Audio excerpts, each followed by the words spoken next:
उस रात कोहरा कुछ ज्यादा ही घना था। ऐसा घना कि सड़क के दूसरे छोर पर खड़ा इंसान भी एक धुंधली परछाई जैसा लगता था। हर सांस के साथ ऐसा लगता था जैसे मैं कोहरे को पी रहा हूं।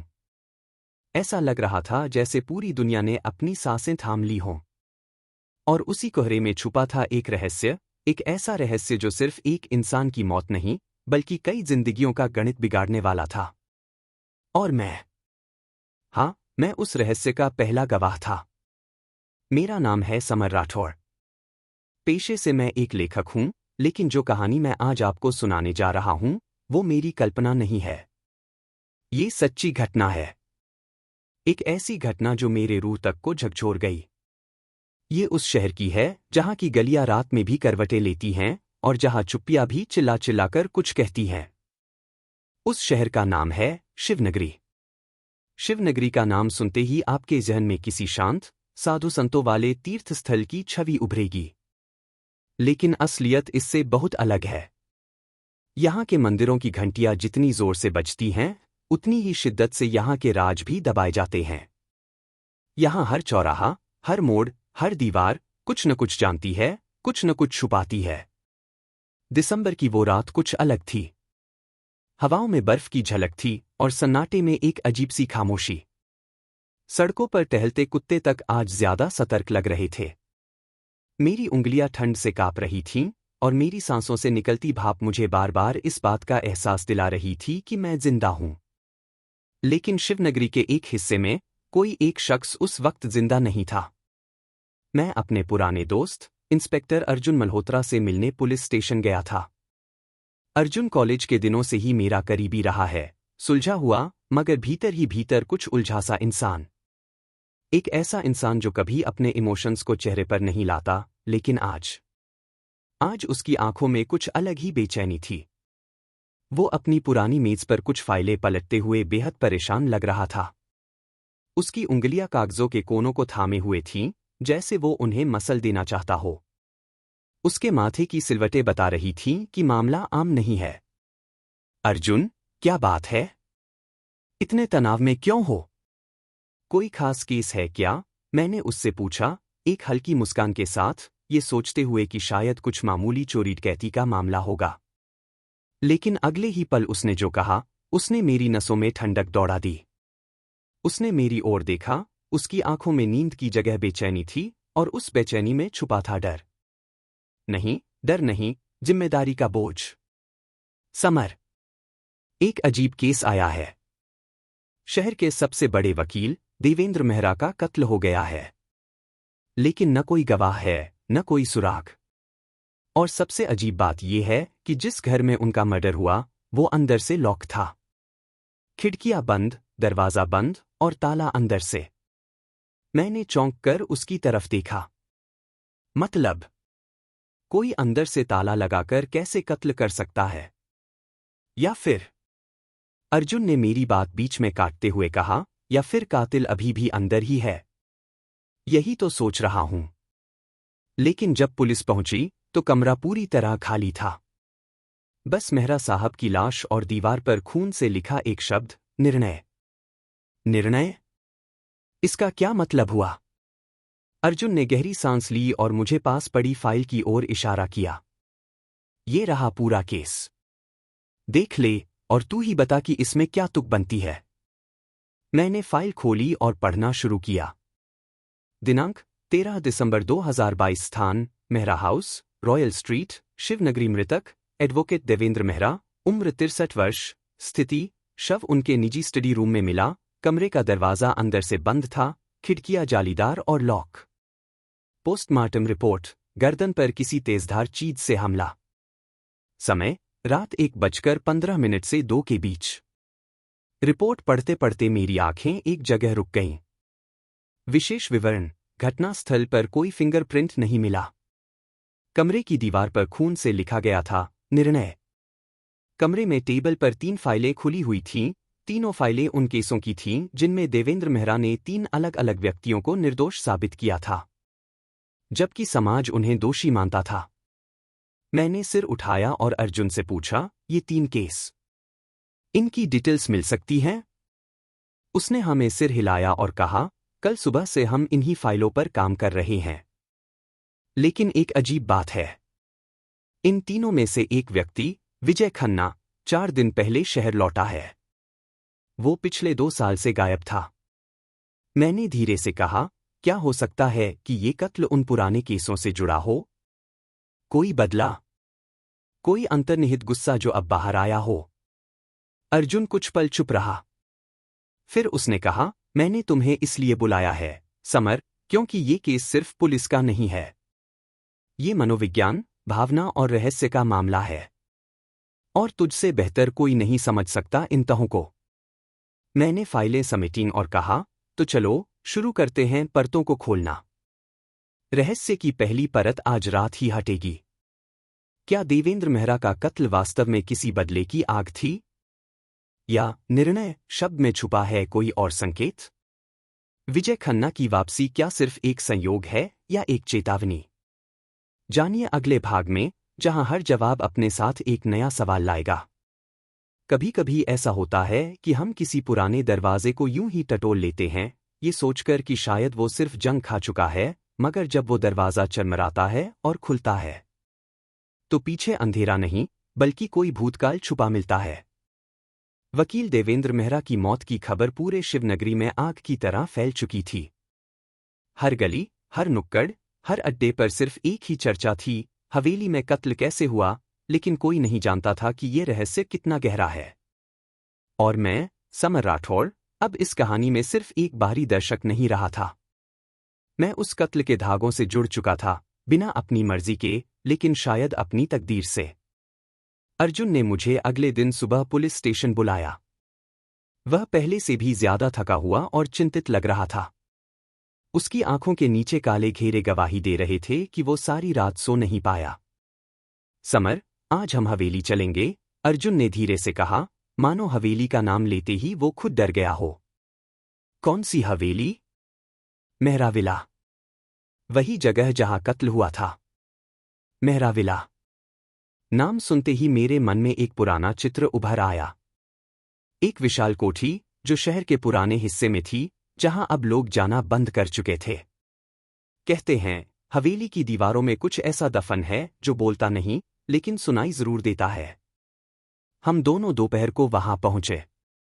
चारों ओर सूनी गलियां थीं, और हवेली के बाहर खड़ी वो काली लोहे की गेट जैसे बरसों से किसी का रास्ता देख रही हो। अंदर घुसते ही एक अजीब सी ठंडक महसूस हुई। यह ठंड मौसम की नहीं थी, यह तो उन दीवारों से निकलती सर्द खामोशी थी जो वर्षों से बिना आवाज के चीख रही थी। हवेली के दरवाजे पर 2 पुलिस वाले खड़े थे।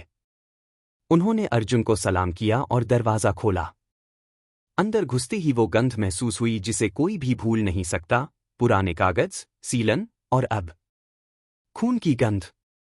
सीढ़ियां लकड़ी की थीं और हर कदम पर चरमराहट की आवाज आती थी, जैसे हवेली खुद हमें चेतावनी दे रही हो कि हम कुछ ऐसा खोलने जा रहे हैं जो बंद ही रहना चाहिए था। कमरा वही था जहां देवेंद्र मेहरा की लाश मिली थी। कमरे के बीचों बीच पुरानी टेबल थी, जिस पर एक रोशनी वाला लैंप अब भी जल रहा था। लैंप की पीली रोशनी में मेज पर रखे कुछ कागज अब भी बिखरे हुए थे। और दीवार पर, हाँ, दीवार पर खून के छींटे अब भी उस समय की गवाही दे रहे थे जब वहां कुछ बहुत बुरा घटा था। अर्जुन ने एक लंबी सांस ली और बोला, तुम देखो समर, तुम्हारी नजर चीजों को अलग तरह से देखती है। मुझे बताओ कि क्या कुछ असामान्य लग रहा है। मैंने कमरे को गौर से देखा। खिड़की पूरी तरह बंद थी, लेकिन उसके पास पड़े पर्दे हवा में लहरा रहे थे। ये बात अजीब थी। बाहर हवा नहीं चल रही थी, फिर पर्दे क्यों हिल रहे थे? क्या कोई सीक्रेट वेंट है? या कोई और? मैंने धीरे से पर्दा हटाया। उसके पीछे एक पतली दरार थी, दीवार में बनी एक बेहद महीन लाइन जो दरवाजे जैसी लगती थी। मैं झुका और उंगलियों से उसे टटोला। अचानक एक क्लिक जैसी आवाज आई और वो दीवार थोड़ी सरकी। एक गुप्त कमरा, या शायद कोई तहखाना। मैंने अर्जुन को बुलाया। हम दोनों ने दीवार को पूरी तरह खोला। सामने एक संकरी सीढ़ी थी जो नीचे जा रही थी, अंधेरे में उतरती हुई, जैसे किसी और ही दुनिया में ले जा रही हो। अर्जुन ने अपनी जेब से टॉर्च निकाली और हम दोनों नीचे उतरने लगे। हर कदम पर धूल उड़ रही थी और हर सांस के साथ रहस्य और घना होता जा रहा था। नीचे एक छोटा सा कमरा था। उसमें एक मेज, कुछ किताबें, एक पुराना रिकॉर्डर और एक तस्वीर। तस्वीर में देवेंद्र मेहरा था, लेकिन उसके साथ एक और चेहरा था जिसे देखकर मेरे रोंगटे खड़े हो गए। वो चेहरा था रवि मेहरा, देवेंद्र का छोटा भाई, जो सालों पहले लापता हो गया था और सभी ने मान लिया था कि वो मर चुका है। लेकिन ये तस्वीर हाल की लग रही थी। अर्जुन भी तस्वीर देखकर सन्न रह गया। उसने धीरे से कहा, क्या इसका मतलब है कि रवि जिंदा है? और अगर है, तो क्या वो इस कत्ल में शामिल हो सकता है? मैंने कहा, अगर रवि जिंदा है तो सवाल सिर्फ कत्ल का नहीं है अर्जुन। सवाल अब विरासत, राज और शायद बदले का भी है। हम उस कमरे में पड़ी हर चीज की जांच करने लगे।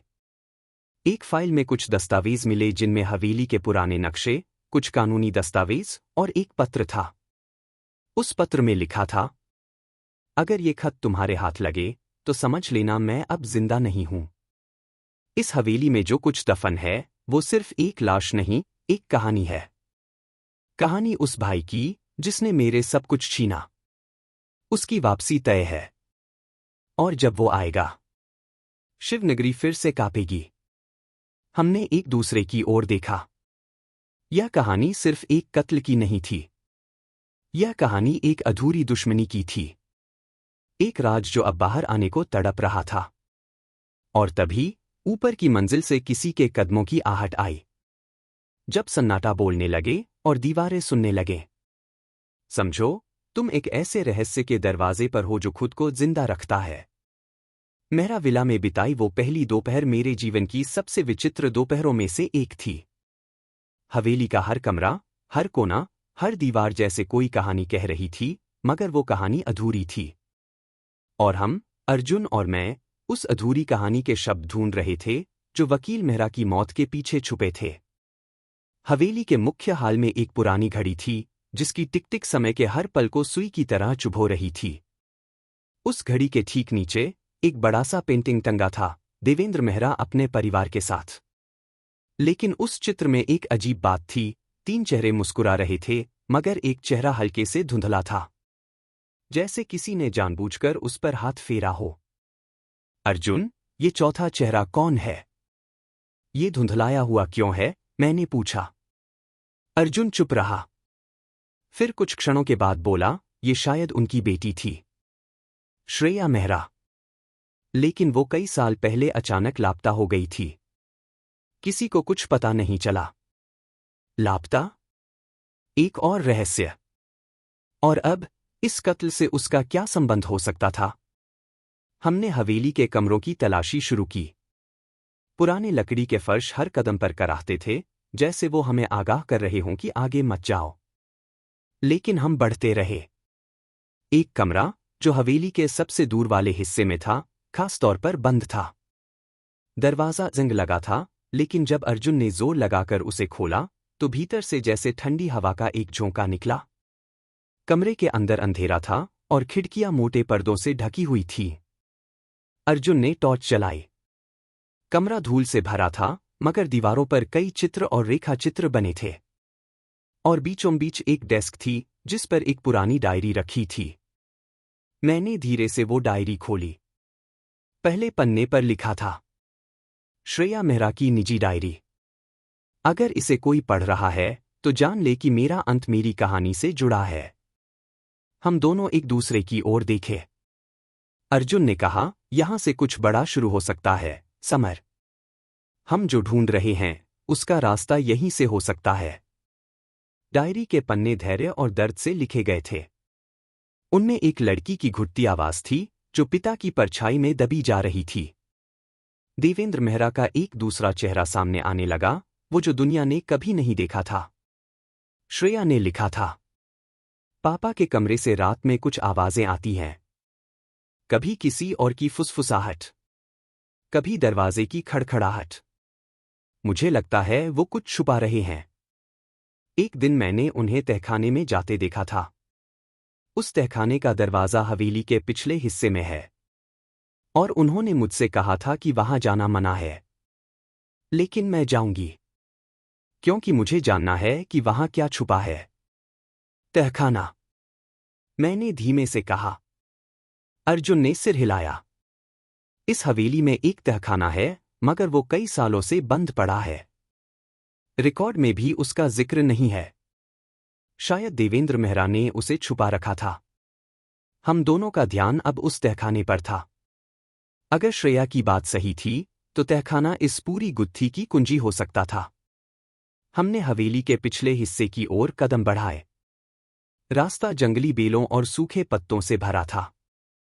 ऐसा लग रहा था जैसे उस रास्ते पर बरसों से कोई चला ही न हो। लेकिन हवेली की दीवारें अब हमें अपनी तरफ बुला रही थीं।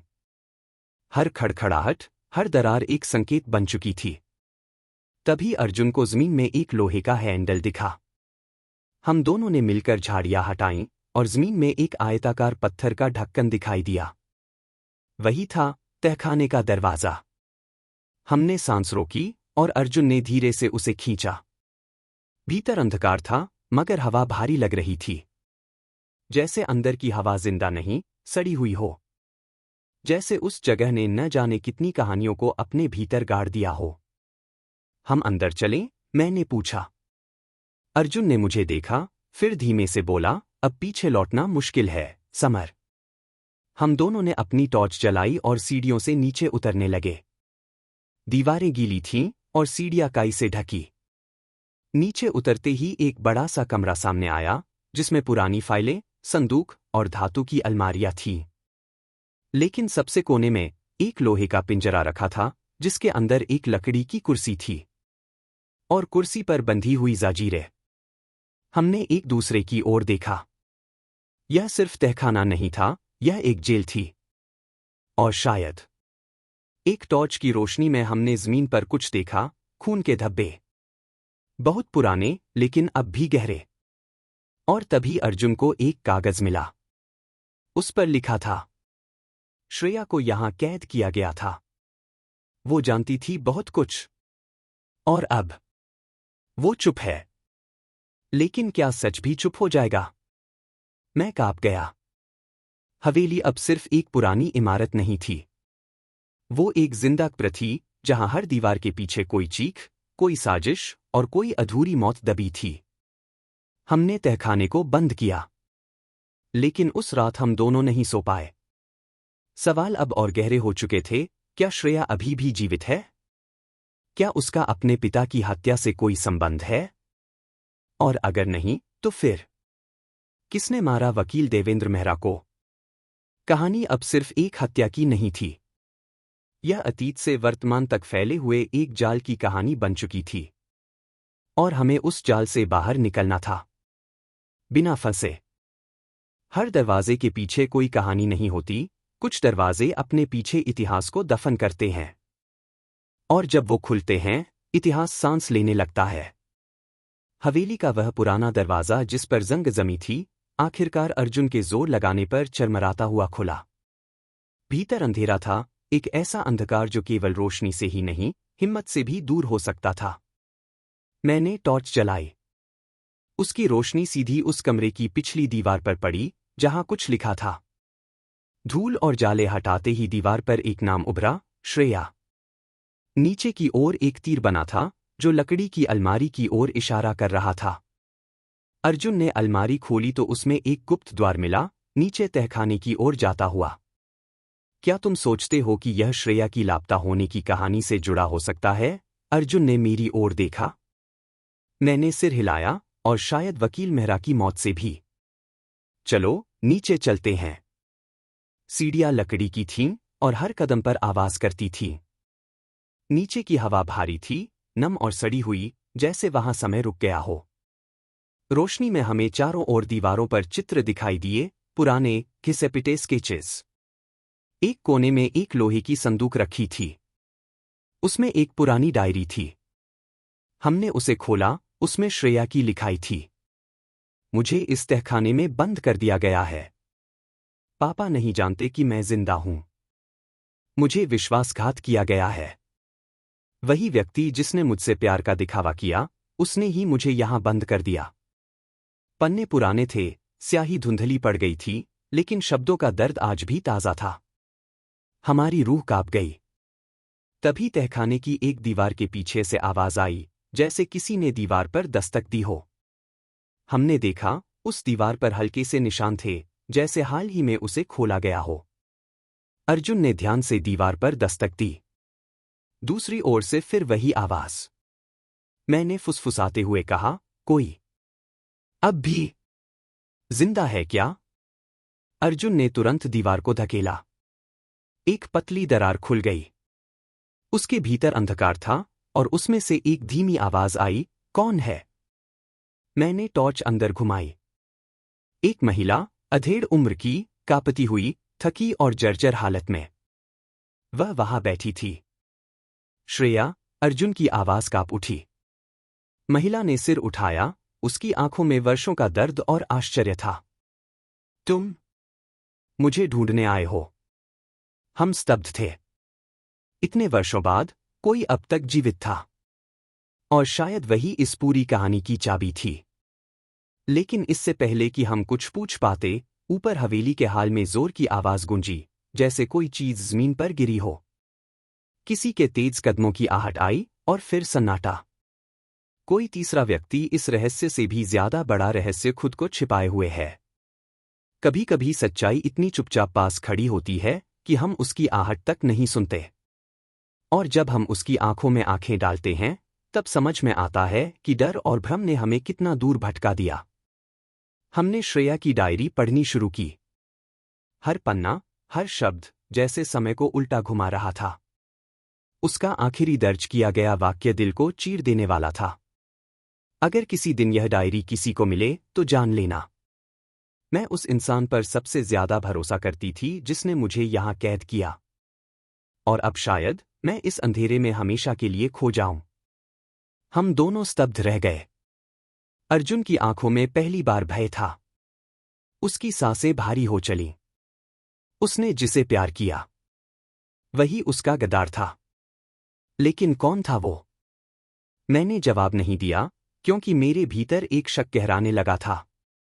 हम डायरी के अंतिम पृष्ठ को ध्यान से देख ही रहे थे कि अचानक तहखाने की दीवार के एक पत्थर से आवाज आई, खट, जैसे कोई यंत्र चालू हुआ हो। दीवार का एक हिस्सा घूमता चला गया, और एक गुप्त कमरा सामने आया। वहां एक पुरानी कुर्सी थी, जिस पर कोई बंधा हुआ था। हम दौड़े। श्रेया, जीवित, मगर बेहद कमजोर और बदहवास। कौन हो तुम लोग? उसकी आवाज कांप रही थी। हम तुम्हें बचाने आए हैं। श्रेया, हम सब कुछ जान चुके हैं। अर्जुन ने धीरे से उसका हाथ थामा। तभी ऊपर की मंजिल से गोली चलने की आवाज आई। हम दौड़ पड़े। जब हम ऊपर पहुंचे, वहां दरवाजे पर पुलिस खड़ी थी, और उनके सामने कोई खड़ा था। राजीव मेहरा, वकील मेहरा का छोटा भाई। वह हंस रहा था, मगर उसकी आंखों में पागलपन था। तुम लोग नहीं समझोगे। श्रेया सब कुछ जान गई थी।